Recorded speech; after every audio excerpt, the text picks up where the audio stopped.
Imaginez un monde au bord du chaos, où une prophétie enfouie dans les profondeurs de l'Apocalypse nous avertit d'une crise imminente, effondrement économique, réseau de tromperies et un bouleversement qui divisera les fidèles des égarés. Ce n'est pas seulement une histoire tirée de textes anciens, elle nous parle aujourd'hui. Sommes-nous la génération qui verra cette sombre prophétie se réaliser? En 2025, tout pourrait changer à jamais. Mais n'ayez crainte, car dans le tumulte, souvenez-vous que Jésus est avec nous, nous offrons force et conseils. Abonnez-vous maintenant et partagez dans les commentaires d'où vous venez ou comment Jésus a accompli des miracles dans votre vie. Encourageons-nous les uns les autres alors que nous traversons ensemble ces épreuves. Que Jésus vous bénisse et vous garde fort dans la foi. Examinez attentivement les chapitres 6, 13 et 17 de l'Apocalypse, et vous découvrirez peut-être une chronologie prophétique souvent négligée. Il ne s'agit pas de fixer des dates, il s'agit de reconnaître un schéma qui résonne du passé ancien à nos temps modernes, telle une mélodie cachée jouée sur les cordes du temps. Le chapitre 6 de l'Apocalypse dévoile les sceaux, chacun révélant un aspect de l'histoire humaine et de l'intervention divine. À chaque sceau brisé, une nouvelle dimension de la trajectoire du monde est révélée, dressant un tableau de tromperie et de contrôle mondial. En tournant les pages jusqu'à Apocalypse 13, l'imagerie change et s'approfondit. Ici, la bête se lève, incarnation des puissances terrestres qui défient l'autorité divine, enveloppée de symboles et de métaphores en résonance avec l'évolution mondiale actuelle à l'horizon 2025. La bête ne représente pas seulement une entité singulière, mais un système de gouvernance et d'influence qui cherche à imiter et à subvertir l'ordre divin. Ce chapitre ne traite pas tant de prédictions futures que de la reconnaissance de la répétition de schémas, d'un cycle d'ambition humaine se heurtant à la vérité spirituelle. En passant à Apocalypse 17, l'accent est mis sur l'ascension de Babylone. Ici réside l'incarnation même du pouvoir et de la perversité terrestre, symbolisée par une femme vêtue de pourpre et d'écarlate, ivre du sang des saints. Babylone est une métaphore des systèmes terrestres, séduisante mais éphémère. À travers ces chapitres, le schéma se dessine clairement. Une séquence d'événements pointant vers un point culminant où force spirituelle et puissance terrestre s'affrontent. Mais l'élément le plus frappant n'est pas seulement le déroulement de ces événements, mais le silence qui les entoure aujourd'hui. Comment se fait-il que tant de voix restent muettes sur ces messages cruciaux? Souvent, les chairs évitent ces passages, préférant des messages réconfortants plutôt que confrontants. Les échos de la complaisance spirituelle emplissent l'espace destiné à l'urgence prophétique. Ce silence est plus qu'une occasion manquée, c'est un grave oubli dans un monde en rapide mutation. Par notre silence, nous permettons à des forces trompeuses de tisser leur récit sans contrôle. Ces chapitres de l'Apocalypse nous invitent à voir au-delà du visible, nous poussant à discerner l'invisible, à l'instar des motifs d'une tapisserie qui ne révèle leur véritable forme qu'à distance. Mais que se passe-t-il lorsque l'Église reste muette sur ce motif caché? Nombreux sont ceux qui sont mal préparés au combat spirituel à venir, laissant le récit trompeur de la bête paraître moins menaçant et l'attrait de Babylone plus séduisant. Dans les conversations autour d'un dîner ou lors de rassemblements entre des murs sacrés, l'urgence d'aborder ces thèmes résonne. Pourtant, pourquoi tant de personnes hésitent-elles à parler? Peut-être est-ce dû à la gêne d'aborder des événements apparemment catastrophiques, ou à la complexité de l'interprétation de symboles anciens. Pourtant, il est impératif que les croyants s'éveillent à l'appel spirituel, qu'ils lèvent le voile et examinent ces chapitres avec discernement et courage. Alors que nous réfléchissons aux événements mondiaux en cours, l'essor de la technologie, la consolidation du pouvoir et les changements de moralité, il devient de plus en plus nécessaire de relier les points de l'Apocalypse, non pas comme une prophétie lointaine, mais comme un miroir reflétant notre réalité. Cette perspective n'appelle pas à la peur, elle exige plutôt sagesse et préparation. Comprendre les schémas de ces textes nous permet de vivre avec détermination, avec une vision claire des enjeux spirituels. Regardons de plus près, écoutons attentivement, que révèlent ces chapitres de notre époque. Ils nous parlent d'un récit divin, où l'histoire penche vers la rédemption. Mais cette rédemption s'accompagne de choix, d'actions et de postures de cœur que le silence des chairs ne doit pas entraver. Les questions persistent, se dénouant à voix basse. Comment nous préparer spirituellement lorsque les puissances mondiales menacent de nous piéger? Et pourquoi davantage de dirigeants chrétiens ne posent-ils pas ces questions ouvertement? Nous sommes au seuil d'une profonde transformation. Que ce récit ne se perde pas dans des murmures, mais soit proclamé avec audace. Rappelons-nous que si l'Apocalypse dévoile les épreuves et les tromperies qui sévissent sur la scène mondiale, elle révèle aussi la promesse d'une victoire ultime, non par la puissance terrestre, mais par l'agneau qui brise les sceaux, par la vérité qui perce les voiles de la tromperie, et par des croyants réveillés, non plus réduits au silence par la peur, mais enhardis par l'espoir. La bête peut se lever, séduisante par ses promesses d'ordre et de paix, et Babylone peut porter sa couronne de gloire terrestre, mais la vérité demeure éternelle. Accueillons cet orchestre divin, écoutons ses notes prophétiques et laissons sa sagesse nous guider à travers les schémas invisibles de notre époque. Alors seulement, nous pourrons anticiper le dénouement qui changera l'histoire, le cœur et l'esprit préparés, non pas en restant les bras croisés, mais en abordant les chapitres qui annoncent l'aube d'un ciel et d'une terre nouveau. Dans le récit dramatique de l'Apocalypse, le chapitre 18 occupe une place centrale, décrivant avec force la chute de Babylone, un événement colossal qui se répercute à travers le temps et annonce un effondrement d'une ampleur sans précédent. Ce texte ancien, riche en termes prophétiques, est plus qu'un récit historique ou une simple prédiction. Il sert d'appel clair, de guide pour interpréter les schémas complexes qui se jouent à notre époque. En plongeant au cœur d'Apocalypse 18, il devient évident que Babylone n'est pas seulement une cité antique, mais le symbole énigmatique d'un système mondial ancré dans le commerce, l'immoralité et la tromperie. Aujourd'hui, le monde bat au rythme de systèmes financiers complexes, tout comme Babylone à son apogée. Son essence se reflète dans des villes tentaculaires, dotées de gratte-ciels imposants, de marchés financiers implacables et de réseaux numériques qui enserrent le monde dans un réseau complexe de dépendance. Pourtant, ces mêmes systèmes, dont nous dépendons si fortement, portent en eux les germes d'un effondrement potentiel. Les analystes économiques et les leaders d'opinion se font de plus en plus entendre sur ces avertissements. Les rumeurs d'instabilité s'amplifient à chaque trimestre financier. Les craquements des chaînes d'approvisionnement surchargées et la fragilité des plateformes financières numériques racontent un récit étrangement familier à celui de la Babylone de l'Apocalypse. Imaginez-vous déambuler dans une métropole moderne, dont les lumières vibrantes projettent une lueur séduisante sur des marchés tentaculaires et des centres commerciaux bouillonnants de vie. Mais sous cette façade de prospérité se cache un bourbier d'instabilité, la cupidité et la faillite morale profondément ancrées dans nos structures sociétales. Les technologies qui nous connectent, monnaie numérique, blockchain, IA bancaire, sont prometteuses, mais aussi dangereuses. L'exploitation de ces outils par les élites financières pour un contrôle sans précédent fait écho à l'utilisation du commerce par la Babylone antique à des fins de domination et de tromperie. Les gouvernements du monde entier semblent se diriger vers une réinitialisation économique, un mot à la mode qui laisse entrevoir une transformation, mais qui entoure ses véritables intentions de mystère. L'agenda officiel et les réunions clandestines laissent entrevoir un tournant majeur d'ici 2025, une prévision qui concorde de manière alarmante avec les prophéties bibliques. Ce renouveau pourrait remodeler les normes sociétales, la chute de Babylone annonçant une nouvelle ère dystopique dans l'Apocalypse. La chute de Babylone est également un rappel poignant que les systèmes mondiaux fondés sur le péché ne perdureront pas. La fresque même de Babylone, peinte dans l'Apocalypse, avec ses richesses et ses pertes, est un récit de complaisance menant à une ruine inévitable. L'impact de son effondrement, une puissance colossale déchue de la grâce, signifie plus qu'un désastre économique. Il reflète un jugement spirituel, démasquant la tromperie et révélant un vide qui transcende les pertes matérielles. Alors que cette vision prophétique prend forme, nous en sommes réduits à envisager les conséquences. Pouvons-nous résister aux vagues qui suivront la chute?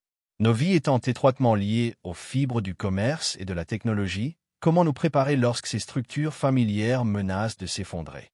La réponse réside dans la reconnaissance de Babylone non seulement comme une entité historique ou prophétique, mais aussi comme une réalité permanente, un miroir reflétant nos systèmes actuels, déformés par la fragilité et la manipulation humaine.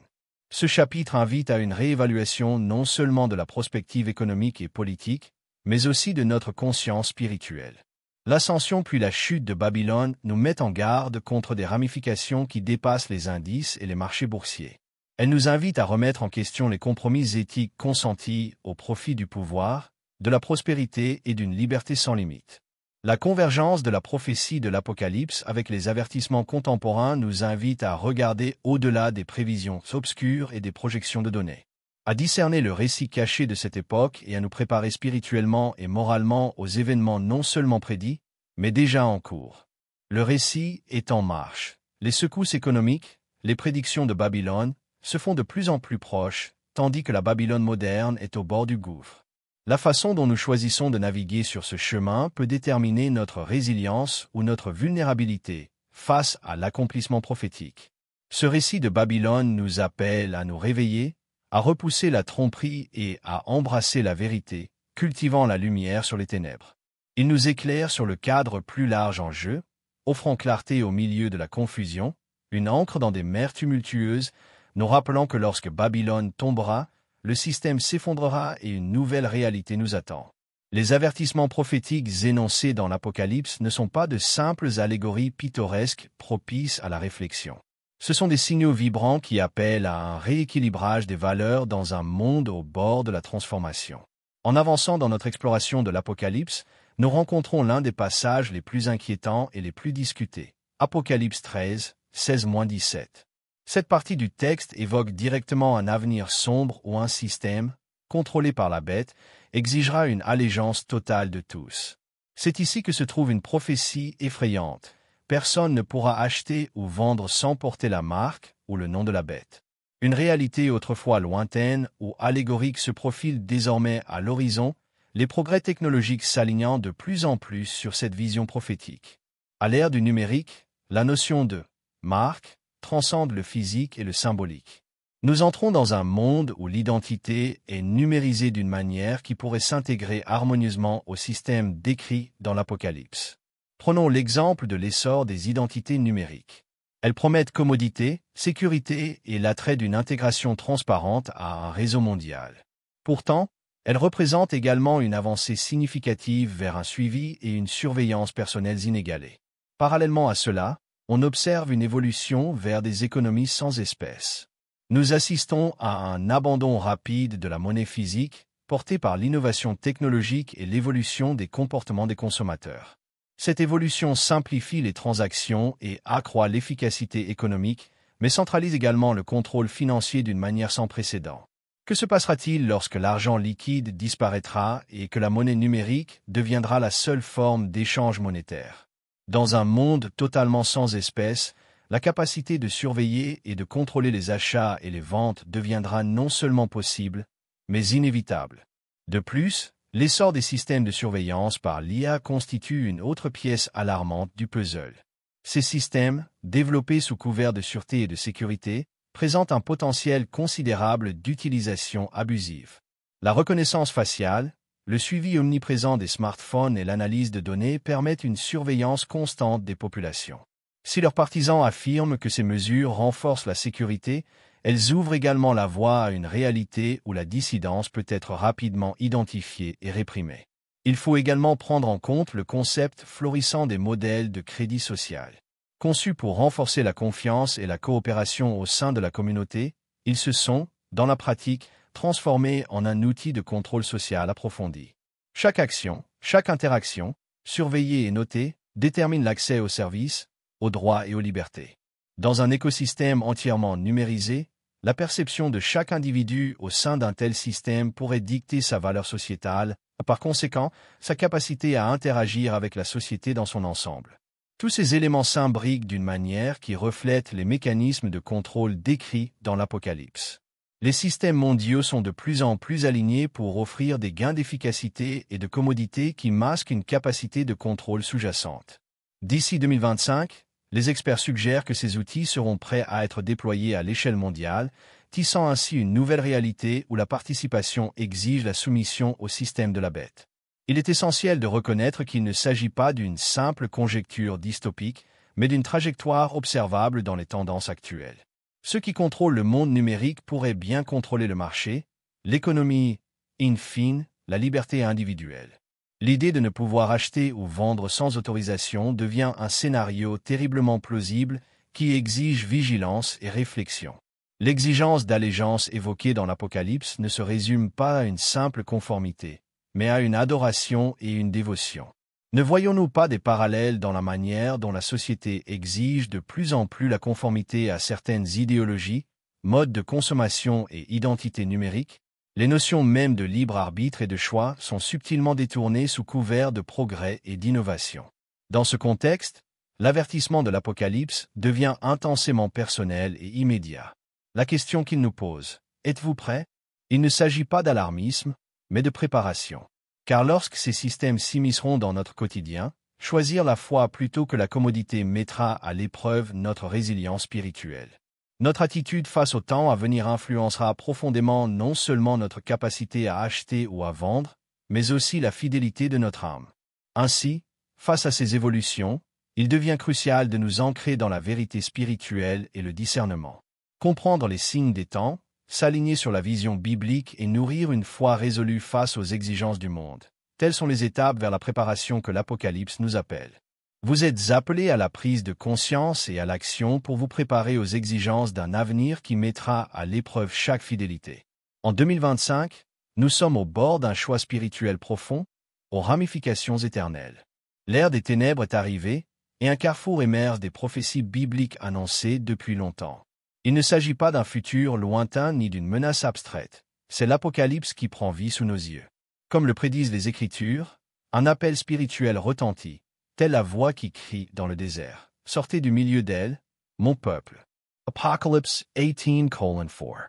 Le paysage que nous traversons exige non seulement une prise de conscience physique, mais aussi un éveil de l'âme qui remet en question les fondements mêmes de nos croyances. Chaque jour qui passe, le monde se rapproche de l'établissement d'un système unifié, une construction décrite dans l'Apocalypse comme la bête, exigeant une allégeance absolue de toute l'humanité. Ce système est conçu pour mesurer la conformité, simplifiant chaque action, transaction et interaction sous son regard. Il ne s'agit pas d'un avenir hypothétique, mais d'une réalité construite sur les outils de la modernité. Identité numérique, surveillance par IA, opérations sans espèces et système de crédit social. Tout cela tisse un filet destiné à piéger les imprudents. Pourtant, c'est en 2025 que se produit un tournant majeur, un dernier appel définitif avant le tremblement, un moment où la neutralité cesse d'être une option. Ce carrefour se manifeste par un choix entre deux royaumes, la temporalité de la bête ou la paix éternelle du royaume de Dieu. Dans le domaine de la spiritualité, hésiter revient à choisir par omission. L'Apocalypse, dans son langage vivant, décrit ce choix comme exigeant une repentance profonde, invitant les fidèles à se préparer à l'avenir. Répondre à cet appel est plus qu'un changement de pratique. C'est une transformation du cœur et de l'esprit, un alignement non seulement sur le commandement divin, mais aussi sur l'amour divin. Imaginez le paysage de l'âme comme un champ de bataille, où les forces de la peur, de la tromperie et de la cupidité livrent une guerre implacable à la vérité, à l'espoir et à la sagesse. À mesure que nous approchons de ce moment décisif, les échos d'un conflit ancien résonnent, la même lutte de l'Éden qui se répète. Le choix, profond dans sa simplicité, est mis à nu. À qui prêtez-vous allégeance? L'Écriture, intemporelle et inébranlable, nous enseigne la vigilance et la préparation. Elle incite à une introspection divine, nous poussant à sonder les recoins de notre cœur à la recherche d'idoles, mondaines et spirituelles. Richesse, pouvoir, acceptation. Tout cela peut devenir une chaîne si on ne le contrôle pas. Cet appel à la disponibilité est un appel à se défaire de toute prétention, à se débarrasser du poids d'une prétendue justice et à revêtir l'armure de la vraie foi. C'est aussi un appel à la communauté, à se rassembler, enfants de lumière, contre les ténèbres qui envahissent. Le temps de la timidité est révolu. Nous sommes exhortés à nous encourager les uns les autres, à diffuser le message d'espoir et de rédemption, et à rester déterminés. L'urgence de l'Apocalypse nous oblige à évaluer le prix à payer, à accepter d'affronter la persécution et l'incompréhension pour l'amour du Christ. À une époque où la tromperie est omniprésente, le discernement devient une nécessité spirituelle. Il ne suffit pas d'être conscient, il faut être préparé, spirituellement à l'écoute des subtilités de la direction divine, de peur que la complaisance n'engendre la captivité. La bête dissimule tout cela sous le couvert de la paix et de la sécurité, promouvant une promesse utopique qui n'est rien d'autre qu'une belle vanité et une fugacité. Pourtant, la paix du Christ transcende l'entendement, enveloppant ceux qui le choisissent d'une étreinte éternelle, même au milieu des tempêtes terrestres. Si cet appel résonne fortement dans le domaine spirituel, il est aussi pratique. Il appelle à tourner les cœurs vers des actes de grâce, de justice et de miséricorde. Préparez-vous non seulement par la prière, mais aussi par le renforcement de la foi par le service, le jeûne et l'étude assidue de la parole de Dieu. Le cri prophétique de l'Apocalypse ne vise pas à susciter la peur, mais la confiance, une confiance née de la certitude de la souveraineté de Dieu et de son amour pour sa création. Comme l'Apocalypse nous l'annonce, tous ne s'éveilleront pas à cette vérité avant que ce moment ne soit passé. Nombreux sont ceux, submergés par la séduction de la facilité ou la peur de la perte, qui pourraient ignorer l'écho de la voix de Dieu jusqu'à ce que les portes se ferment. Pour ceux qui choisissent le royaume de Dieu, que ce soit un moment de profond réveil, un tournant vers la Babylone spirituelle qui aveugle les masses. Écoutez l'appel urgent qui résonne à travers la trame du temps. Sortez d'elle, mon peuple. Adoptez ceci comme un mandat personnel pour rompre avec tout compromis spirituel et accueillir la promesse de Jésus comme une ancre inébranlable. Que ce dernier appel résonne en votre cœur, provoquant un cheminement vers la clarté spirituelle, la préparation et l'action. Qu'on ne dise pas que vous avez choisi le confort plutôt que la conviction, ou le silence plutôt que le salut. Avancez avec foi, acceptant le don de la direction et de l'amour divin, sachant que votre choix résonne à travers la trame de l'éternité.